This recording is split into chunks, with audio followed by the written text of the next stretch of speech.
The gathering storm. The wind began as a plaintive murmur, a ghost sigh sifting through the gaunt cottonwoods fringing the creek. It swelled into a predatory roar that clawed across the Montana plains, whipping the brittle grasses and pelting any exposed flesh with icy splinters. The sky, moments ago a faded cerulean, now deepened into a livid purple pregnant with the threat of snow.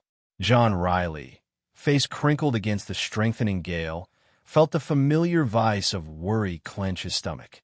He recognized the signs, the brutal power these storms wielded, their capacity to isolate a man, challenging his endurance to its furthest limits. He shot a glance at Timmy, his boy, wrestling to secure the last of the hay bales against the corral. "Timmy, hurry now. Let's get the herd closer to the barn." His words were nearly swallowed by the escalating tempest. Timmy, cheeks already stained crimson by the cold, nodded, batting a stray strand of hair from his brow. He clambered onto the fence, arms waving, herding the cattle toward the relative haven of the ranch buildings. Usually placid, the herd milled with disquiet, their low moans a chorus of apprehension as they sensed the shift in the elements. The first flakes descended, plump and waterlogged, swiftly escalating into a blinding whiteout. Visibility evaporated. John knew they had to secure the animals, rapidly. A blizzard on the open range equaled death. "Bess, where are you, girl?" John bellowed, his voice cracking. Bess, a gentle-natured Hereford, heavy with her first calf and a favorite of Timmy's, usually responded instantly. Today, she seemed restless, pacing the perimeter of the herd. As the wind redoubled its efforts, Bess bolted from the others, her bulky frame lumbering through the mounting snowdrifts. A cold finger traced John's spine as he followed her departure. He understood the signal. She sought a secluded place to deliver her calf. "Timmy, keep the others moving. I'm going after Bess." His words held an edge of urgency, his eyes scanning the swirling, opaque wilderness.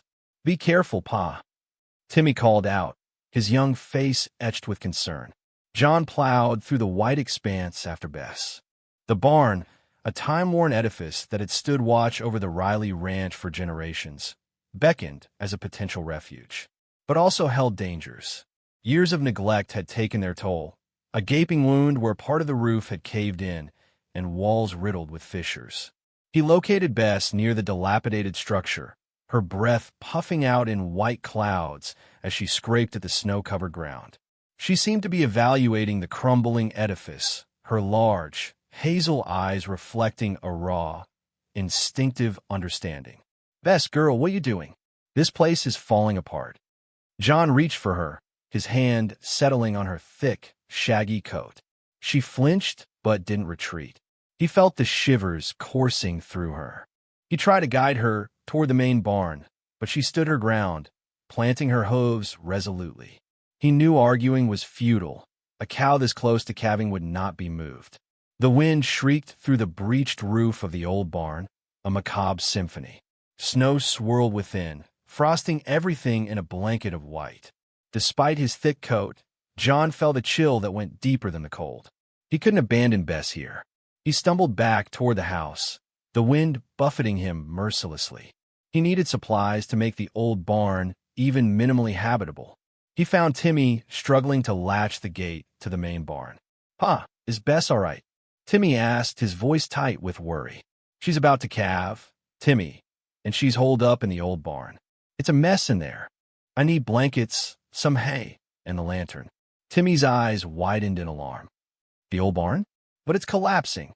"I know, son, but we don't have a choice. Help me gather those things." "And Timmy," John paused, their eyes meeting. "Stay here. It's too risky for you to come with me." Timmy's face fell. He yearned to help, to participate in the effort to save Bess and her calf. Yet he also understood his father's judgment, especially when it came to safety. He nodded, reluctantly. John gathered the necessities, his movements swift and deliberate.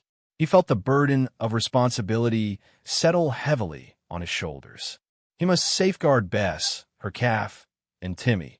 He had to endure this onslaught, as he had weathered so many trials before. Turning back toward the old barn, the blizzard intensified, transmuting the world into a spiraling abyss of white. Silhouetted against the raging storm, the old barn appeared fragile, vulnerable. He knew what was demanded of him. He had to transform it into a haven. He had to usher new life into existence, even as the tempest threatened to obliterate everything. Timmy's discovery. Timmy hunched deeper into his cap as the wind, a howling predator, savaged his cheeks with icy claws. The woodpile, a snow-dusted pyramid of timber, stood firm against the white vortex. Each log felt impossibly heavy, glazed with a treacherous sheen of ice. Clutching the armful to his chest, he exhaled a ragged plume of vapor. Dad's instructions echoed in his mind. Stay put, Timmy. Keep warm. Don't go traipsing off. Easy for him to say, currently wrestling a calving cow in that dilapidated barn. The wind, a persistent goad, nudged him forward as he trudged towards the house. Stealing a glance, he saw the barn, a dark leviathan swallowed by the tempest. Curiosity, a nagging parasite, urged him onward. Dad had been vague about why he needed to stay put, only that he must. And Bess, she was usually grazing in the south pasture. Why the old barn? He dropped the firewood with a clatter on the porch planks and, without pause, detoured toward the decaying structure. The gale shrieked like a tormented spirit, flinging snow against his goggles. Blurring, his vision protested. Turning back was the sensible choice, yet the image of Bess alone in the derelict building haunted him. He recalled Dad's careful touch on her flank, the worried line etched on his forehead. Bess was family, a docile creature with surprisingly knowing eyes. The barn door, askew on its hinges, clanked in a morbid rhythm. Timmy shoved it open, the corroded metal screeching in agony. Inside, shadows reigned, thick with the reek of musty hay and an unfamiliar, biting tang. Bess, he called, his voice devoured by the storm's roar. He edged inside, boots crunching on the frozen earth floor. Gradually, his eyes adjusted. There in the back corner, pressed against the crumbling wall, was Bess. But something was terribly wrong. She lay prone, her breathing shallow and labored. Her flanks trembled with each ragged gasp, a low, mournful bellow escaping her throat. He'd seen cows resting, but never like this. This was distress. Then he spotted it, a gleaming hoof, visible just beneath her tail. His breath hitched. He knew what that meant. Had assisted Dad with births before, but never alone. Fear, a frigid blade, sliced through him. Dad was out there, battling the blizzard, probably assuming Bess was safe and sound. He had to find him. He stumbled back into the storm's fury, the wind a brutal assault. The house now seemed miles away, each step a monumental effort against the relentless gale. Snow lashed his face, blinding him. The path was invisible, just a swirling white abyss. Head down, he pressed on, legs burning with exertion. He pictured Bess, isolated and in pain, and renewed resolve surged through him. He had to reach Dad. He tripped, sprawling headfirst into the deepening snow. The gale stole the air from his lungs. He lay there a moment, disoriented, defeated. The cold seeped deep, numbing him. Then Bess's image returned, her struggling breath, the telltale glint of that tiny hoof. He struggled up, muscles screaming in protest. He had to continue. Crawling for a short distance, he managed to stand, swaying, grabbing at the barn, then the house. He used the buildings as beacons in the white void, inching forward. Finally, through the snow-laden air, he discerned the faint, inviting glow of the kitchen window. Hope, a spark against the frost, flickered within him. He staggered toward the light, limbs heavy as stone, lungs ablaze.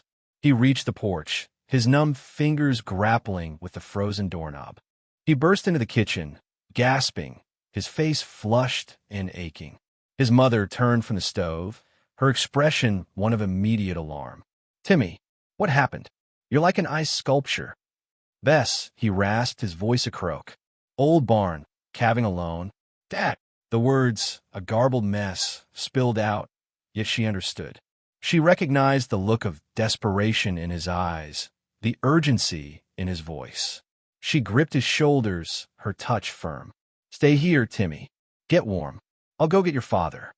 He longed to accompany her, to assist, but his legs refused to cooperate. He collapsed into a chair, shaking uncontrollably, his gaze riveted on the door, praying Dad would arrive in time. Praying for Bess. A race against time. John's blood ran cold. He knew that tone in Timmy's voice, a raw edge of fear and desperation that cut through the usual boyish enthusiasm.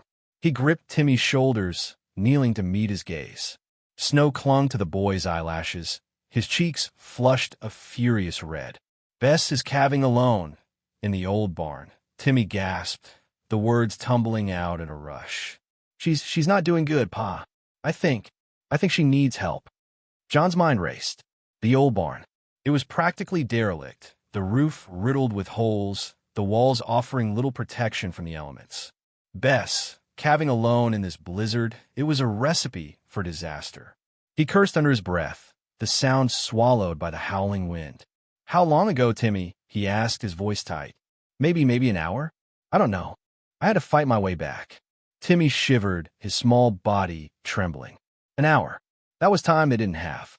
Calving was always risky, but in these conditions, hypothermia, a difficult birth, the possibilities were grim. He had to act fast. "Stay here, Timmy," John said, his voice firm. "Keep the fire going. I'm going to get Bess." Fear flickered in Timmy's eyes. "But Pa, it's terrible out there." "I know, son, but Bess needs us, and we don't leave our own behind." He squeezed Timmy's shoulder again, offering a reassuring smile he didn't quite feel. John moved with a practiced efficiency born of years of ranching. He grabbed his heavy coat from the peg by the door, the worn canvas offering a familiar comfort. Thick woolen gloves followed, then his warmest hat, pulled low over his ears. He located the kerosene lantern, checked the fuel level, and pumped it until it hissed to life, casting a warm circle of light in the dim room. "Pa, be careful," Timmy called after him, his voice laced with worry. "I will, son. You just keep that fire burning bright." In the shed, John located the calving ropes and a couple of clean towels. He added a bottle of iodine for disinfecting and a length of strong twine. He knew he might need them all. As he worked, his mind drifted back to his grandfather, a man as weathered and tough as the land itself.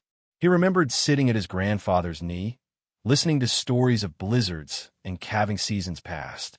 "The land gives and the land takes, John," his grandfather had said, his voice raspy with age. "But it's our job to fight for what's ours, to protect what we value, even when the odds are stacked against us." He hefted the heavy burlap sack containing the supplies, the weight grounding him.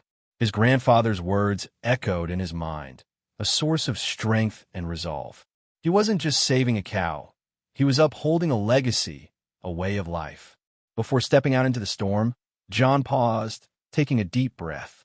The wind howled like a banshee, rattling the windows and shaking the walls of the house. Snow swirled in blinding gusts, obscuring everything beyond the immediate vicinity. It was a white hell out there. He knew the risks. He could get lost, disoriented, succumb to the cold. But he couldn't stay here, safe and warm, knowing Bess was out there, struggling for her life. He thought of the new calf, the promise of new life amidst the harshness of winter. He looked back at the house, at the warm glow emanating from the windows, at Timmy's anxious face peering out. He offered a final, reassuring nod, then pushed open the door and stepped out into the teeth of the blizzard. The wind slammed into him, stealing his breath and stinging his exposed skin. The snow was a solid wall, reducing visibility to mere feet. He lowered his head and leaned into the wind, his body bracing against the onslaught. The lantern cast a weak, flickering light, barely cutting through the swirling white. He knew the way to the old barn by heart, but in these conditions, even the familiar landscape was treacherous. Each step was a battle, each breath a victory. He focused on putting one foot in front of the other, trusting his instincts, relying on his knowledge of the land. Bess was counting on him. The broken barn. The wind shrieked like a tormented soul, its icy fingers probing every inch of John's exposed skin. Each blast threatened to wrench him from his precarious hold on the earth, to bury him alive beneath the deepening drifts. He braced himself against the tempest, his body a defiant bulwark against the storm's onslaught. The barn, normally a faded gray presence on the horizon, had vanished, swallowed whole by the blinding snow. He found his way by feel, the landscape imprinted on his very being from countless journeys between house and outbuilding. His lungs burned with each desperate gasp, the frigid air a jagged rasp in his throat. He tugged his scarf higher, seeking refuge from the biting wind, but it snaked into every crevice, exploiting every vulnerability. A stumble, his boot snagged on something hidden beneath the deceiving white blanket. Fear jolted through him, imagining a twisted ankle. He cursed, the sound lost to the storm's roar, knowing injury now was unthinkable. Finally, a darker form materialized from the swirling chaos. The barn, or what the years had left behind. Decay had gnawed relentlessly, leaving a gaunt framework of decaying timbers and corroded metal. Reaching the sagging entrance, he shoved the door inward. Its groan echoed with the wind's lament, amplifying the desolation within. Bess stood in the center, her wide, dark eyes reflecting abject distress. Her breath puffed out in ragged clouds, momentarily obscuring her muzzle.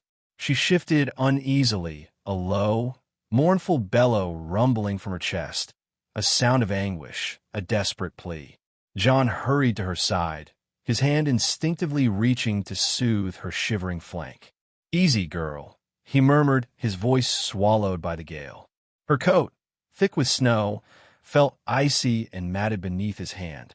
He explored her sides, seeking the telltale bulge of her belly, the rigid muscles that marked the relentless progress of labor.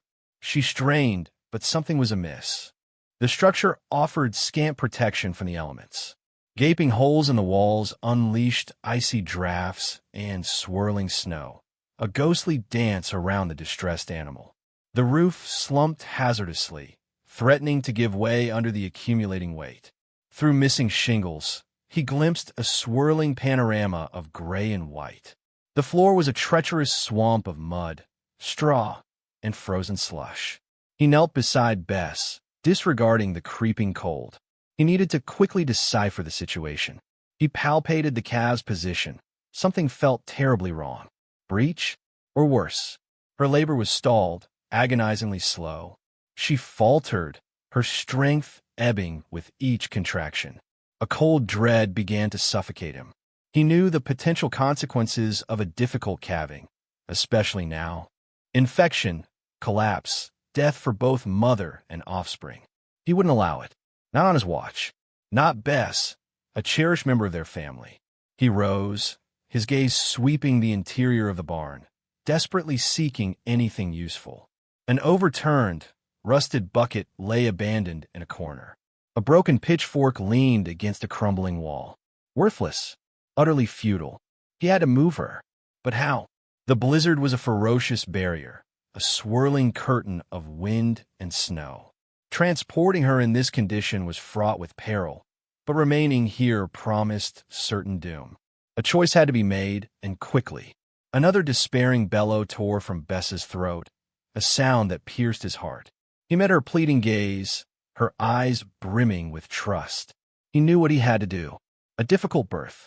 The barn's interior was thick with the smells of fermented hay and Bess's mounting fear. John dropped to his haunches beside her, the rough-hewn boards biting into his kneecaps.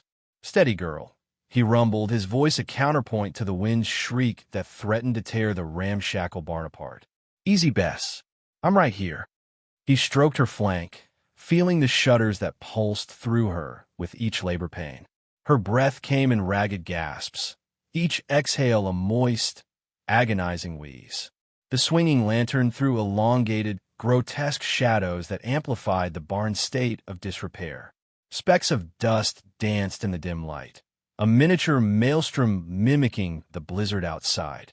John traced a line down Bess's spine, seeking the telltale bulge of the calf. Understanding the situation was critical.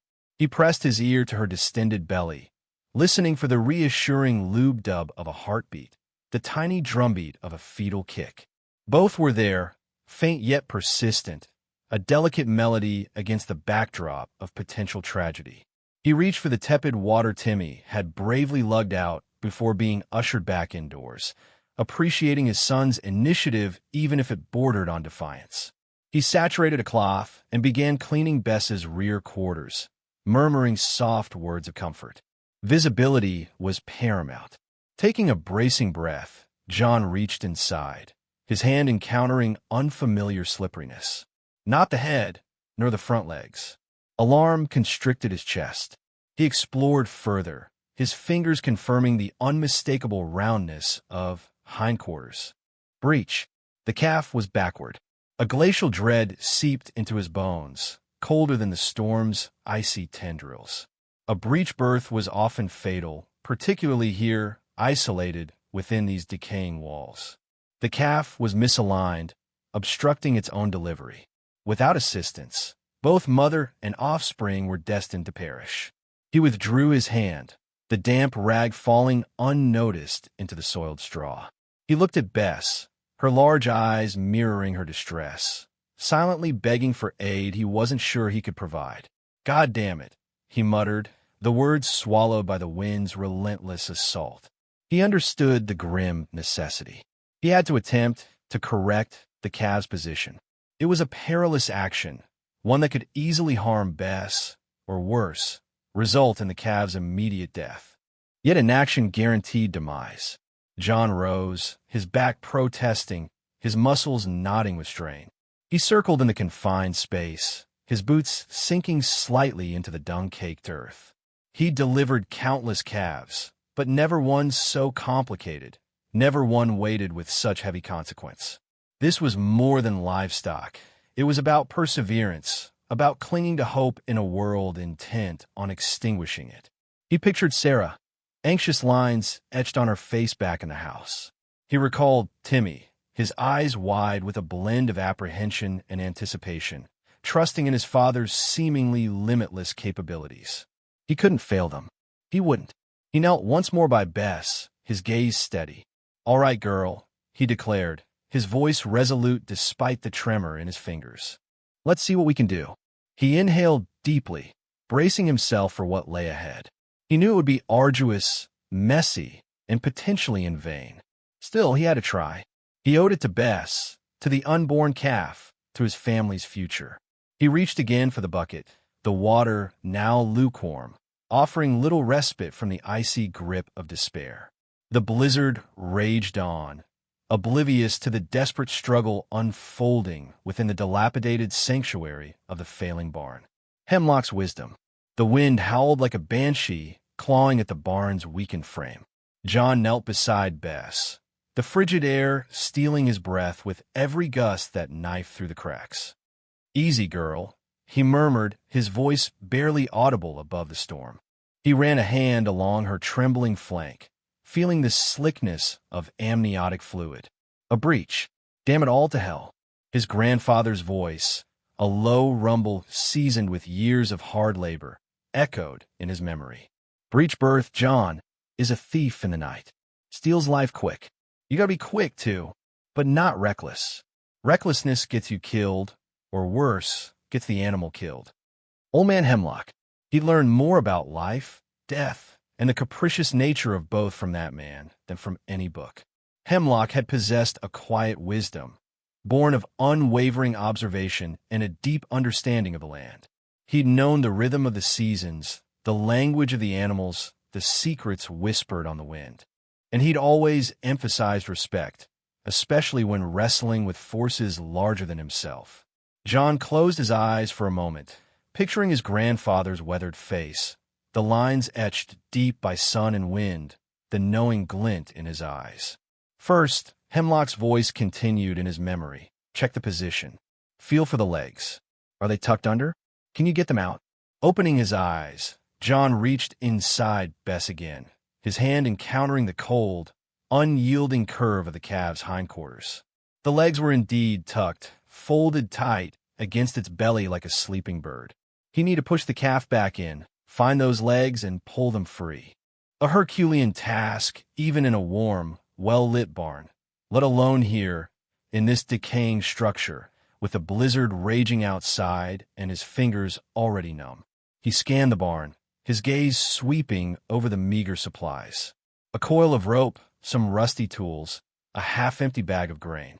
Nothing that could offer immediate warmth, nothing to sterilize his hands properly. He needed heat, and he needed it fast. The calf wouldn't last long in this position, and neither would Bess if the labor dragged on much longer. The biting wind seemed to mock him, swirling snow through the gaps in the walls, coating everything in a layer of frost. He glanced at the barn door, the flimsy wood shuddering under the assault of the storm. Opening it, even for a second, would only invite more of the blizzard inside, further jeopardizing Bess. He looked down at himself. His thick flannel shirt offered a small barrier against the cold, but it wasn't enough. Not nearly enough. He hesitated, his mind wrestling with the implications. Taking off his shirt in this weather was madness. He'd be risking hypothermia, weakening himself at the very moment he needed to be strong. But what choice did he have? Bess was shivering violently, her breathing ragged. The calf was already struggling for air, its life hanging by a thread. He thought of Timmy, safe and warm in the house, relying on him to protect their livelihood, to ensure their survival. He remembered another piece of Hemlock's wisdom. Sometimes, John, the only way to keep warm is to give your warmth away. With a grim resolve, John unbuttoned his shirt. The cold hit him like a physical blow, stealing his breath and raising gooseflesh on his arms. He quickly stripped it off, ignoring the protesting shivers that racked his body. He knelt beside Bess, gently draping the flannel shirt over her back, tucking it around her sides to shield her from the worst of the wind. "There you go, girl," he said, his voice hoarse. "A little something to keep you warm." He rubbed her flank, trying to reassure her, trying to ignore the growing numbness in his own fingers. Now he had to work fast. He had traded his own comfort for Bess's survival. He couldn't afford to fail. The gift of warmth. The biting wind seemed to mock John's efforts, swirling snow into the barn despite his makeshift barricade. He glanced at Bess, her breath misting in ragged plumes, her eyes wide with a primal fear he understood too well. He knew he couldn't wait any longer. His fingers fumbled with the buttons of his thick flannel shirt, the worn fabric a comforting weight against his skin. It was more than just a shirt. It was a memory, a tangible link to Mary. She had given it to him one Christmas, a soft plaid of reds and browns that mirrored the autumn leaves they both loved. He could almost smell her lavender soap clinging to the fibers, feel the warmth of her hand as she'd straighten the collar. A sharp pang of grief twisted in his gut. Mary would have known what to do. She had a way with animals, a gentle touch that calmed even the wildest creatures. Now, all he had were his own calloused hands and Hemlock's gruff instructions echoing in his head. He hesitated for only a moment longer, then pulled the shirt off, the sudden cold shocking his skin. He folded it carefully, mindful of the memories woven into its threads, before approaching Bess. "Easy, girl," he murmured, his voice low and soothing. "It's okay, Bess. I'm here." He reached out a hand, letting her sniff his scent before gently draping the flannel over her shivering back. The soft fabric seemed to absorb some of the cold radiating from her hide. He tucked it around her, trying to cover as much of her flank as possible. The familiar sent a small comfort in the face of her distress.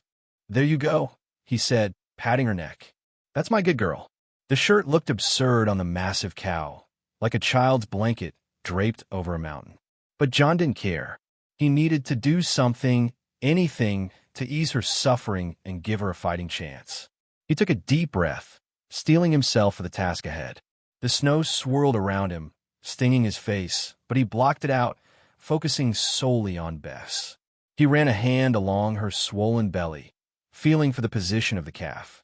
It was still breech, the hind legs presented first, a tangled mess that prevented a natural birth. "All right, partner," he muttered, more to himself than to Bess. "Let's get you turned around." He lubricated his arm with a bucket of soapy water, the cold seeping into his bones.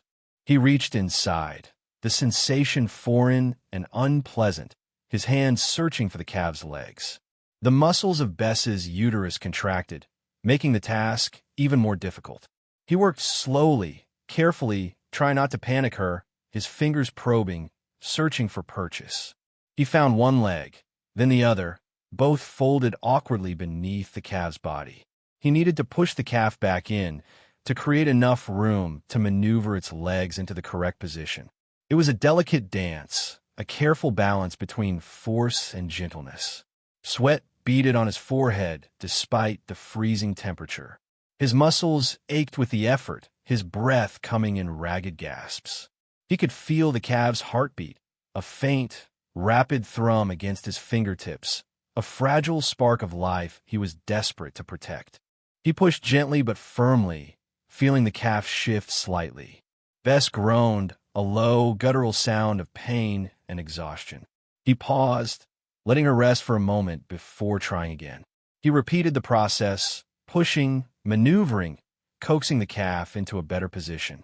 Slowly, painstakingly, he began to make progress. The calf's legs started to unfold, straightening out beneath its body. John felt a surge of hope, a flicker of warmth in the icy grip of the storm. He was making headway. He could do this. He had to. A new life. With a final, desperate heave, John wrested the calf free, every fiber of his being ablaze with exertion. The newborn, slick with placental fluids, finally emerged. He cradled the fragile creature, its breathing shallow and erratic. "Hang in there, little one," he rasped, rubbing life back into it with rough straw. He cleared the mucus from its nostrils, a frantic pulse echoing in his ears. A feeble cough, then another, escalating into a sputtering, life-affirming intake of air. The calf was alive. John gently lowered the calf into the hay near Bess, his own limbs trembling, awash in exhaustion and profound relief. A bull calf, diminutive but perfect in its form. Bess, still laboring, craned her neck to greet her offspring. A low, resonant moo rumbled from her chest as she began to groom the calf with her rasping tongue, a comforting balm.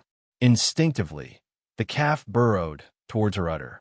A wave of tranquility washed over John. He'd succeeded. He defied the elements, ignored his father's caution, and ushered new life into the world. He lingered, watching the pair, a beacon of hope against the swirling white canvas of the blizzard.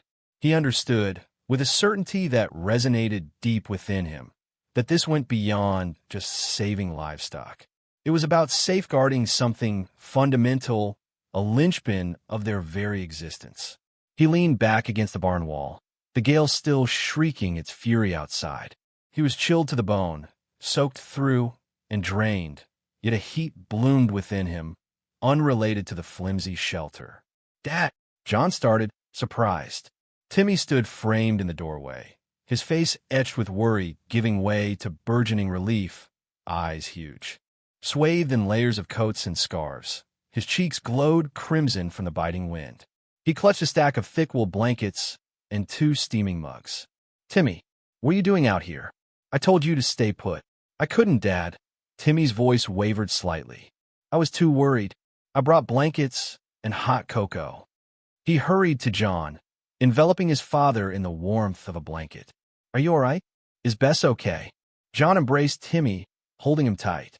"We're both fine, all thanks to you. And look." He indicated Bess and her calf. Timmy gasped, his eyes widening as the scene registered. She had it. "Oh, Daddy's so tiny." He knelt beside Bess, gently stroking her head. "Good girl, Bess. You were so brave." Bess responded with a soft, rumbling moo, nudging Timmy's hand. John offered Timmy a mug of cocoa. "Here, warm up. You're shaking." Timmy sipped, his eyes fluttering shut in satisfaction. "This is really good, Dad. Thanks." He glanced back at the calf, his face alight with wonder. What should we name him? The question hadn't even crossed John's mind. He gazed at the calf, at Bess, at Timmy's expectant expression. "I don't know, son. What do you think?" Timmy pondered, then his face brightened. "How about Blizzard?" because he was born right in the middle of the storm. John grinned. Blizzard. I like it. It fits him perfectly. They sat in comfortable silence, captivated by Bess and Blizzard. The tempest raged outside, but within the confines of the barn, a small sanctuary of warmth and light had taken root. The connection between mother and calf was palpable, a testament to the resilience of life itself. John knew the battle wasn't over. The storm was far from spent, and the calf was delicate and vulnerable. But for the moment, here they were secure. They were together, and they had stared down the storm and emerged triumphant. He drew Timmy close, wrapping an arm around him. "Thank you, son," he murmured. "I couldn't have managed without you." Timmy nestled against his father, his gaze still riveted on the calf. "I'm happy I could help, Dad." As they sat there, sheltering from the onslaught, John knew he had imparted something precious to his son, something transcending farming skills or ranching expertise. He had revealed the significance of empathy, the power of resilience, and the enduring strength of family.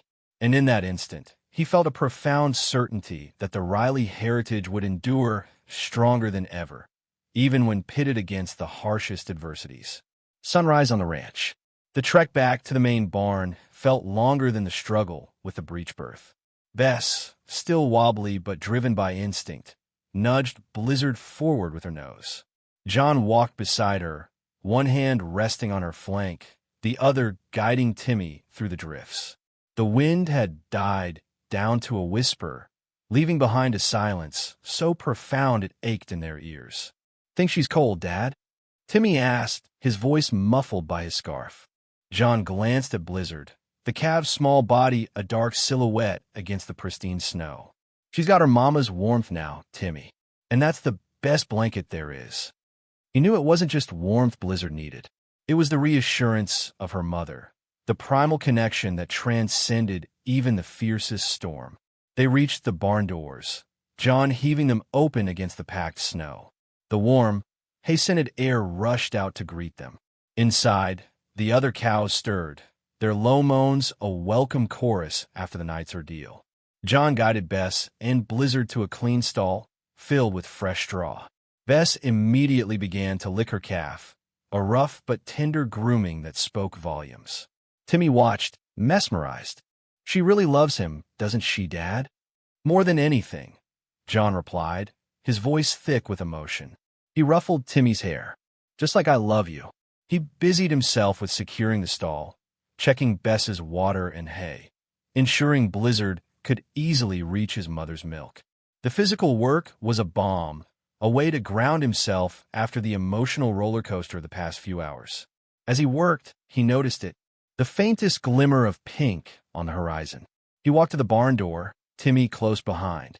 The eastern sky was ablaze, not with the harsh, angry light of the blizzard, but with a soft, hopeful glow.